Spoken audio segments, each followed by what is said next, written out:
नमस्कार, मैं वर्षा परगट आप सभी का स्वागत करती हूँ हमारे चैनल में संस्कृति संवर्धन में। दोस्तों, हमारे देश का इतिहास अगर हम पढ़ते हैं तो हम देखते क्या है, 11वीं शताब्दी से एक के बाद एक आक्रांताएं आए। उन्होंने हमारे संस्कृति को मिटाने की बहुत कोशिश की। कभी वो हारे, कभी हम हारे, लेकिन एक चीज, एक व्यक्ति को वो हरा नहीं सके। और इस देश में एक ऐसा संत पैदा हुआ जिसने अपनी रचनाओं से सबको जीता। और वो कौन सा ग्रंथ था? वो ग्रंथ है रामचरितमानस। आज भी ये मानस हमारे मानस पटल पर छाया हुआ है। उसकी अद्भुत रचनाएं आज भी हम गाते हैं, बोलते हैं। और जिन्होंने उसकी रचना की है वो है संत तुलसीदास जी। संत तुलसीदास जी की आज जयंती है। श्रावण मास के शुक्ल पक्ष के सप्तमी के दिन उनका जन्म हुआ था और उन्होंने रामचरितमानस लिखकर ये साबित किया कि हमारे संस्कृति को, हमारे हिंदू धर्म को कोई हरा नहीं सकता। और इसीलिए वो आज हमारे बीच अभी भी है। तो मानस आज भी सब तरफ छाया हुआ है। हर व्यक्ति के मानस पर उसकी जो रचनाएं हैं वो छाई हुई है। तो तुलसीदास जी के बारे में अगर हम सोचते हैं, बोलते हैं, तो क्या देखते हैं? एक सर्वसाधारण परिवार में उनका जन्म हुआ था। एक सर्वसाधारण व्यक्ति की तरह वो जी रहे थे। शादी होने के बाद वो अपने पत्नी से इतना प्यार करते थे कि एक क्षण भी उसके सिवा वो नहीं जी सकते थे। एक बार ऐसा हुआ कि उनकी पत्नी अब मैके गई। जब वो मैके गई तो तुलसीदास जो है उनके पीछे पीछे गए। उस टाइम पे बहुत बारिश हो रही थी और नदी पार करनी थी। नदी में बाढ़ की वजह से बहुत पानी था। फिर भी तुलसीदास जी ने वो नदी पार की है और वो पहुंचे हैं अपने पत्नी के मैके में। जब उनकी पत्नी सामने थी तो उन्होंने पूछा कि आप इतने बारिश में यहाँ तक कैसे पहुंचे, आपने वो नदी कैसे पार की? तो तुलसीदास जी ने कहा कि मैंने वो नदी पार की है एक शव की सहायता से। जब ये बात उन्होंने सुनी उनकी पत्नी ने, तो उन्होंने कहा कि अगर इस हड्डी मांस के शरीर से आप इतना प्यार करते हो, उतना ही प्यार अगर आप प्रभु रामचंद्र जी से करते तो आपके जीवन का भला हो जाएगा।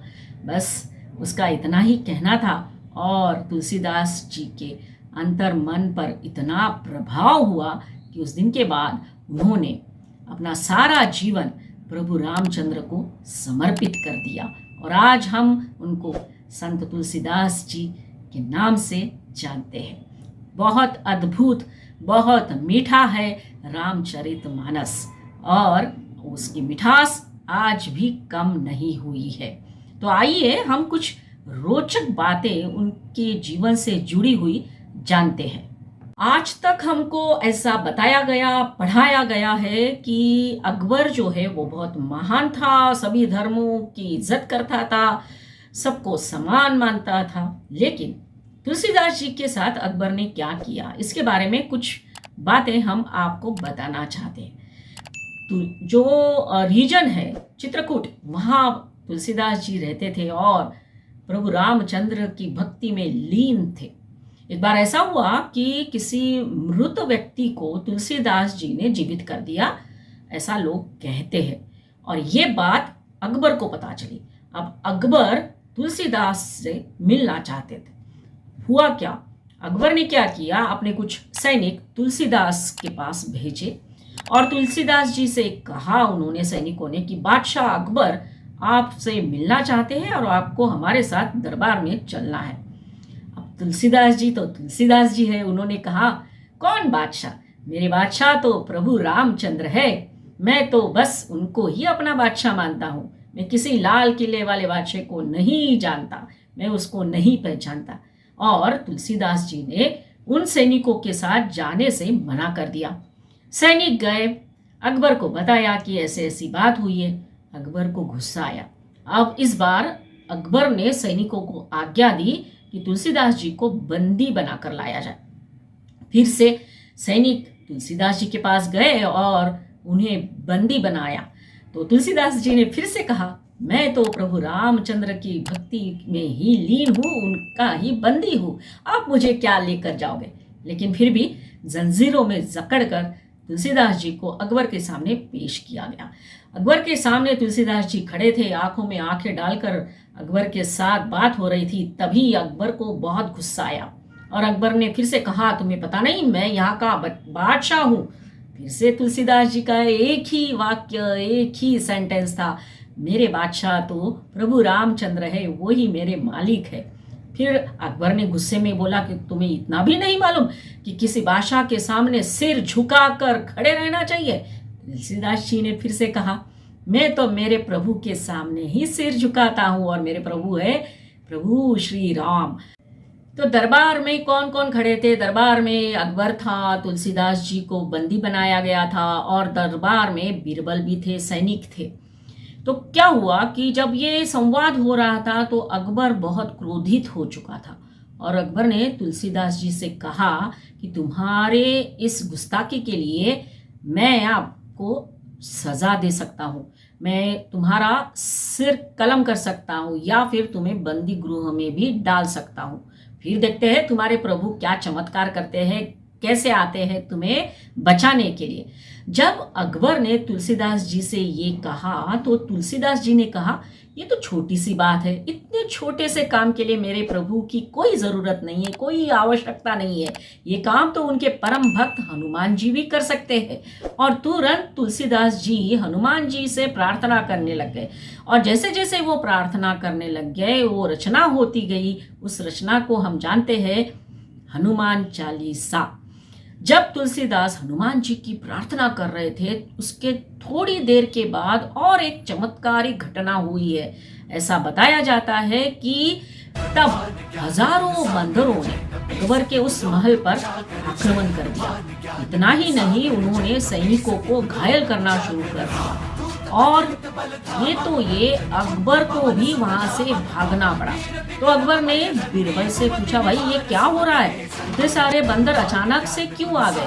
तो बीरबल ने कहा कि ये इसलिए कि क्योंकि तुलसीदास जी जो है वो हनुमान जी से प्रार्थना कर रहे हैं और वानर सेना पूरी आ गई है उनको बचाने के लिए। अभी एक ही चीज कर सकते हैं अगर आपको खुद को बचाना है। तो अकबर ने पूछा क्या?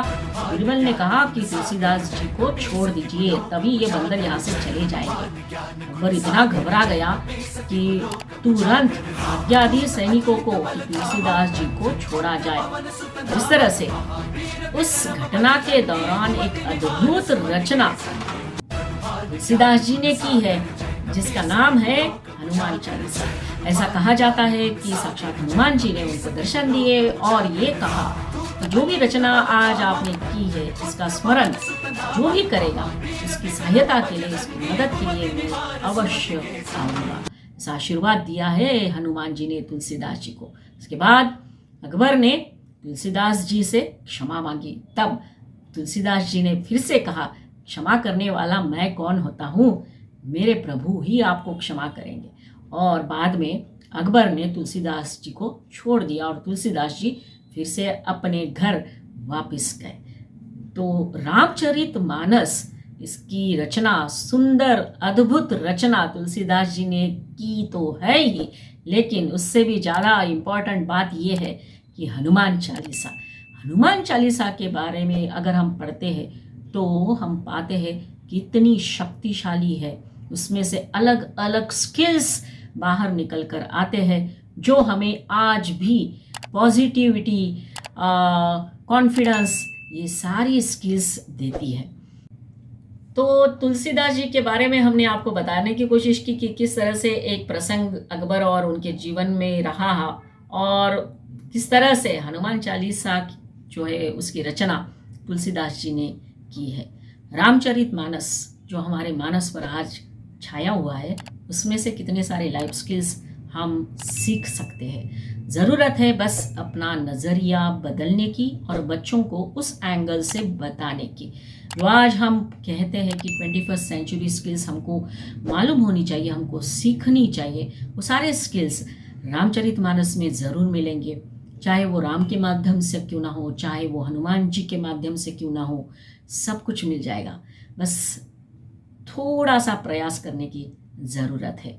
और ये थोड़ा सा प्रयास हम करना चाहते हैं और हम ये कहना चाहते हैं फिर से आप सभी को, अपने बच्चों को बताइए हमारी महान संस्कृति के बारे में, हमारे महान साहित्य के बारे में, ताकि उनका और इस मिट्टी का नाता हमेशा बना रहे। फिर से हम रिक्वेस्ट करते हैं आप सभी को कि आप हमारे इस प्रयास में जुड़ सकते हो। हमारे चैनल को सब्सक्राइब करिए। अगर आपको हमारे वीडियोस अच्छे लग रहे होंगे तो ज़रूर शेयर करिए, लाइक करिए, अपने कमेंट्स लिखिए, ताकि हम भी आपसे प्रेरणा ले सके। अगले वीडियो में फिर मिलेंगे नए टॉपिक के साथ। तब तक के लिए धन्यवाद। जय श्री राम।